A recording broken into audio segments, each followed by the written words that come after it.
1978 ईस्वी में मैं पंजीकृत अधिवक्ता हुआ।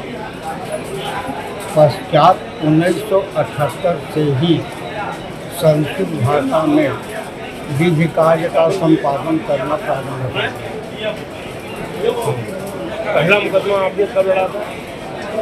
1978 में ही सरकार बनाम रामनाथ एक मुकदमा था, उस मुकदमे को देखा और संस्कृत भाषा में उसमें बहस कार्य संपन्न किया। पीठासीन अधिकारी प्रसन्नता के पारावार में डूब गए और उन्होंने मुकदमे में सभी अभियुक्तों को बरी कर दिया।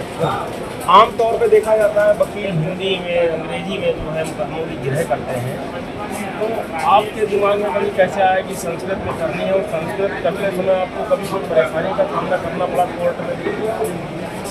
एक बार मेरे पिताजी, मैं मिर्जापुर जनपद का निवासी हूँ, पंडितपुर गांव का, तो एक बार मेरे पिताजी मिर्जापुर जनपदीय कचहरी गए थे। तो वहाँ उन्होंने देखा कि अंग्रेजी में कानून का काम न्यायालयों में हो रहा था,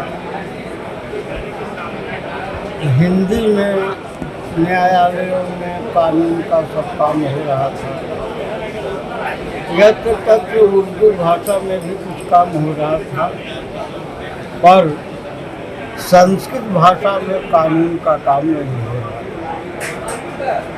हमारे पिताजी संस्कृत के जानकार थे, अच्छे जानकार थे और संस्कृत भाषा के प्रबल समर्थक भी थे। उन्होंने कहा कि अदालतों की संस्कृत भाषा में काम नहीं होता है। मैं उनके साथ था, छोटा सा था, सुन रहा था, 7-8 साल की अवस्था रही होगी।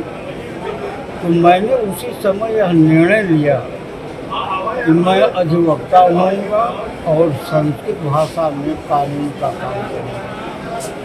फलतः न मैं किसी इंटरव्यू में, साक्षात्कार में, सर्विस के लिए कहीं गया। अगर आप ये वीडियो YouTube पर देख रहे हैं तो हमारे चैनल को सब्सक्राइब करें और बेल आइकन को दबाना ना भूलें। अगर आप Facebook पर ये वीडियो देख रहे हैं तो हमारे पेज को लाइक करें।